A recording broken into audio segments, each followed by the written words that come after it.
DOT Secretary. Ito dapat in-highlight mo. Dapat pumupunta ka dito.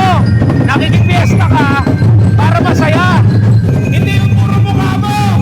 Ngayong araw ay isa sa peak. Ito yung peak ng ati-atihan. So magsasama-sama na lahat ng mga tribo. Lahat ng sumali sa contest. Basta lahat ng tribo-tribo, lahat ng grupo, magko-converge na yan. So kino-consider to na ano, wild part of ati-atihan. So makikita nyo yan mga boss, gaano ka-wild.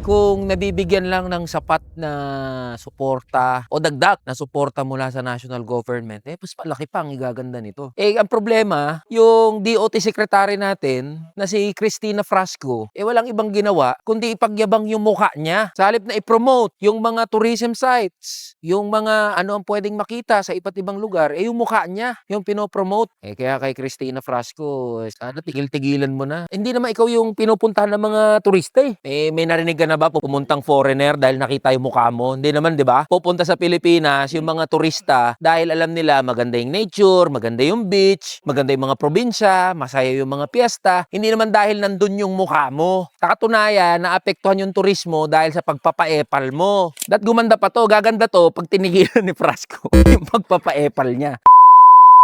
Yan oy, DOT Secretary, tigil-tigilan mo na yan. Dan yung mga boss, ito yung pangarap natin para sa mga kamanggagawa natin. Makaya na makapasyal, makapunta sa ganitong kaganda ng mga lugar. Yung problema, baba ng sahod, tas provincial rate pa. Ano makakapasyal? Kaya yung dahilan ba tayo lumalaban para mabuwag na yung walang kwentang provincial rate na yan at maipatupad yung living wage. Tara na, kamanggagawa. So far, verdict mo dito Verdict sa Aklan. Sa Aklan. Ako feel ko bilang isang normal lang naman na taga dito parang mas alam pa ng mga foreigner na nag-i-exist yung gantong lugar kumpara sa atin na mga ordinary na Pilipino sa Manila. No? Yes. So, hindi ko alam na may bakawan dito. Even sa mga kapwa mo na Pilipino, hindi siya napopromote na maayos. Ati-atihan, alam mo siya kasi inaaral siya sa school. Pero yung in-depth talaga na pag-intindi sa ati-atihan, wala.